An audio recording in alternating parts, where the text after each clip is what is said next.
આવી રીતે જોઈએ શું કઈ રીતે વિડીયો ચાલુ કરે ના એ ખુલ્લું રાખવાનું મમ્મી તો વચ્ચે નતું બોલવાનું ફરીથી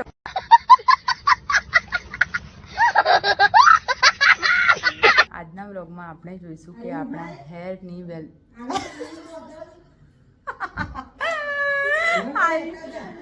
તું વચ્ચે બોલીશ ને તો મેં પંખો એટલે નહીં કરો અવાજ ના કરીશ એક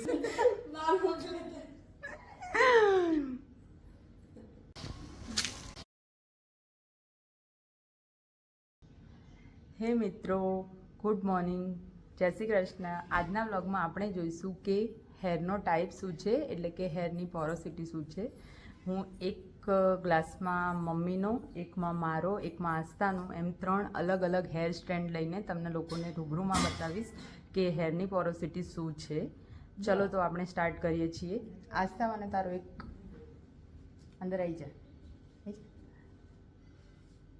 જો આસ્થાનો હેર તમે જોઈ શકો છો કેટલો ફાઇન છે ચલો આસ્થાનો આપણે ફર્સ્ટ ક્લાસમાં આસ્થાનો હેર સ્ટ્રેન્ડ આસ્થા સરખી રીતે અંદર ડીપ કરતો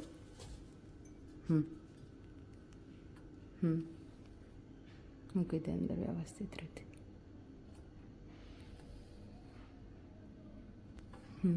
આ તમે જોઈ શકો છો ઉપરથી પણ બરાબર લે મમ્મી તારો એક અહીંયા આગળ આવી જા અહીંયા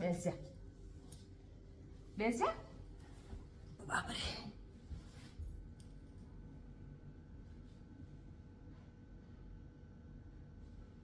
આ લીધું છે મેં દેખાઈ રહ્યું છે તમને સેકન્ડ નંબરના ગ્લાસમાં હું મમ્મીનો હેર ડીપ કરીશ 3 મિનિટ માટે આ રીતે આપણે હેરને ડીપ કરી રાખીશું અને પછી જોઈશું કે કયા હેરની શું પોરોસિટી છે અને હું તમને સમજાવું કે પોરોસિટી એટલે શું હવે ટાઈમ છે મારા હેર સ્ટ્રેન્ડને તો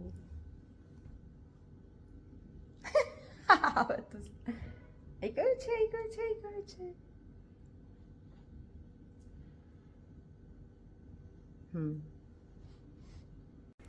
થર્ડ નંબરના ગ્લાસમાં મારો હેર સ્ટેન્ડ ડીપ કરું છું થઈ ગયું નહીં થયો છે 3 મિનિટ માટે આપણે હેર સ્ટ્રેન્ડને મૂકી દીધા છે તમે પાછળ જોઈ શકો છો એ રીતે બરાબર હું તમને હમણાં બતાવીશ તો થોડું ઇન્ટ્રોડક્શન આપી દઉં કે હેરની ક્વોલિટી કઈ રીતે આપણે જજ કરી શકીએ છીએ કે આ લો પોરોસિટી છે આ હાઈ પોરોસિટી છે કે આ મીડિયમ પોરોસિટી છે તો લો પોરોસિટીના હેર તરત જ પાણીમાં તમે નાખશો ગ્લાસની અંદર તો એ ઉપર જ ફ્લોટ થશે એટલે કે ઉપર જ તરતો રહી જશે બરાબર મીડિયમ હેર પોરોસિટી એટલે કે એ મિડલમાં ના કે ઉપર ના કે નીચે એ રીતે જ તરતો રહેશે અને હાઈ પોરોસિટીનો હેર સૌથી નીચે સુધી જતો રહેશે બરાબર ડીપ થઈ જશે આખો પાણીની અંદર એ હું તમને ત્રણેય ટાઈપના હેર કઈ ટાઈપના છે મારો આસ્થાનો અને મમ્મીનો મેં લીધું એ પ્રમાણે હું તમને બતાવી દઈશ અત્યારે પહેલાં આપણે જાણી દઈએ કે હેરનું લેયર કઈ રીતે બનેલું હોય છે બરાબર 3 પાર્ટમાં ડિવાઈડ થયેલું હોય છે સાઈડમાં હું તમને પિક્ચર શો કરી દઈશ સૌથી અંદરનો પાર્ટ છે મેડ્યુલા પછી આવે છે કોર્ટેક્સ અને પછી આવે છે ક્યુટિકલ ટાઇટલી પેક હોય એકદમ ટાઇટલી પેક હોય બરાબર ક્યુટિકલ પ્રોટીનનું બનેલું હોય છે એકદમ ટાઇટલી પેક હોય તો એ લો પોરોસિટીના હેર તરીકે ઓળખવામાં આવે છે કેમ કે લો પોરોસિટીના હેર કંઈ પણ વસ્તુ એબ્ઝોર્બ કરવાની ક્ષમતા ધરાવતું નથી એક ફાયદો એ થાય છે કે ડર્ટ અને પોલ્યુશનથી એ લોકો બચી શકે છે પણ સાથે સાથે એ લોકો ન્યુટ્રિશન એબ્ઝોર્બ નથી કરી શકતા મતલબ કે ઓઇલ તમે કરતા હોવ ઓઇલ પછી છે હેર માસ્ક આ બધી જ વસ્તુઓ તમારા હેરના અંદરના લેયર સુધી જઈ શકતી નથી એટલે લો પોરોસિટીના હેરનો ખ્યાલ તમારે સારી રીતે રાખવો પડે છે એટલે કે ટાઈમ ટુ ટાઈમ એને 2 વાર હીટ આપવી જોઈએ એ હું તમને આગળ સમજાવીશ કે કઈ રીતે કરવાનું છે અને હાઈ પોરોસિટીના હેર હોય છે હાઈ પોરોસિટીના હેર તરત જ પાણી એબ્ઝોર્બ કરીને તો અંદર જતા રહે છે એટલે મતલબ એમનામાં પોરસ એક્ટિવિટી વધારે હોય છે એ લોકોના અંદર જે ન્યુટ્રિશન હોય છે એ એટલા એબ્ઝોર્બ બી કરી લે છે અને એટલા રિમૂવ બી ફટાફટ થઈ જાય છે. એટલે એ લોકોને પ્રોટીન માસ્ક રેગ્યુલરલી યુઝ કરવો જરૂરી છે. અને હેર ટ્રીમિંગ તો દરેક લોકોએ દર 3 મહિને કે 6 મહિને કરાવવા જ જોઈએ. તો તમે હેર ટ્રીમ કરાવશો તો નીચેથી તમારા સ્પ્લિટ એન્ડ્સ હશે એ રિમૂવ થશે, તો તમારા હેરની ક્વોલિટી વધશે, ગ્રોથ થશે અને બધું જ એ રીતે. મીડિયમ હેર પોરોસિટી ના લો છે ના હાઈ છે, એ મીડિયમ તરીકે હોય છે. એટલે એમને કંઈ જ વધારે કરવાની જરૂર નથી. પણ એવું નથી કે એ લોકોને ઓઇલ નથી કરવાનું કે કોઈ હેર માસ્ક યુઝ નથી કરવાના. હેરને તો બધી જ રીતનું પોષણ આપવું જરૂરી જ હોય છે.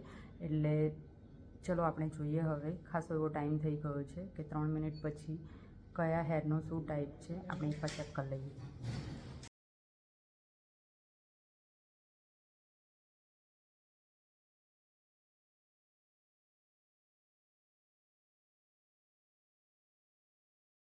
કહી દઉં કે અમારા ત્રણેયના હેર ટાઈપમાં કઈ કઈ ટાઈપના હેર સ્ટ્રેન્ડ હતા. ફર્સ્ટ આવે છે આસ્થા. આસ્થાનો હેર ટોટલી પાણીમાં નીચે ડૂબેલો છે. જોઈ શકો છો કે ફર્સ્ટ હેર છે જે આસ્થાનો. આ રીતે મેં 3 ગ્લાસમાં 3 હેર સ્ટ્રેન્ડ ડીપ કર્યા હતા. ફર્સ્ટ આસ્થાનો તમે જોઈ શકો છો કે પાણીથી ઘણો નીચે ફ્લોટ કરી રહ્યો છે. એટલે કે આસ્થાના હેરનો ટાઈપ છે હાઈ પોરોસિટી. બરાબર. મમ્મીનો હેર સ્ટ્રેન્ડ ઉપર જ છે. આ રીતે તમે જોઈ શકો છો. એટલે કે લો પોરોસિટી. હવે થર્ડ ગ્લાસ એટલે કે મારા સાઈડ જઈએ આપણે, તો એમાં પણ તમે જોઈ શકો છો કે મારો હેર પણ ઉપર જ ફ્લાય કરી રહ્યો છે. તો એ છે લો પોરોસિટી હેર. આપણા હેરની ક્વોલિટી આપણે જાણ્યા વગર આપણા હેરની આપણે કેર કર્યા કરતા હોઈએ. એટલે કે મારા લો પોરોસિટીના હેર છે તો પણ હું આમાં પ્રોટીન માસ્ક નાખ્યા જ કરીશ, તો એમાં કંઈ જ અસર નહીં થાય.